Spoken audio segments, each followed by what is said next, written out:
My mother used to make me eat spicy food to punish me when I was a child. Now no one but her knows that every meal I serve her is revenge. I have never told anyone this, not even my husband. But it happened again tonight and I'm feeling a bit giddy because of how well it has worked yet again. So I want to brag. I'm aware I'm a piece of poop. Part of why I haven't told anyone. When I was little, my mother wanted to use corporal punishment on me. Not my siblings, never my siblings. But because I was such a bad kid, she wanted my dad to hit me. My dad flat out refused and told her that if she did, he wouldn't be able to stay with her because he didn't want anyone hitting his kids. My dad was abused pretty severely as a kid. It's a whole other story. I can't get into it too much or we'd be here all day. So instead, whenever my mom was mad at me, she would give me spicy food to eat, even though I hated it. And it made me sick.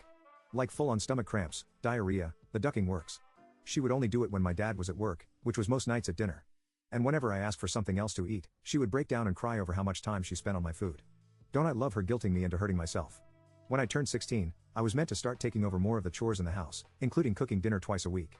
My mother hates pasta. She hates it. It's a texture thing and she claims it's always slimy. One brilliant night at 16, after my father began working morning shifts, I was mad at her for screaming at me earlier in the day and I realized I could do something about it. Since that night, pasta is one of the only meals I have cooked for my mother. I load it with sauce and sometimes make things like baked spaghetti because she hates the way the top of it looks whenever she tries to turn it down. I put on Waterworks, shake it and look at the table. You've always eaten it before. What did I do wrong? Are you mad at me, Mom? And because either my dad, my husband, or other people's opinions she cares about are there. She's never called me out. I'm 26 years old and I intend to do this for every meal we share or until she cuts me off. I'm not gonna be seen as the bad guy here for not keeping the family together. I honestly don't care if this makes me a bad guy. She sucked and this is my pettiest form of revenge. Watching her try to keep a straight face while choking chicken Alfredo is the highlight of my week.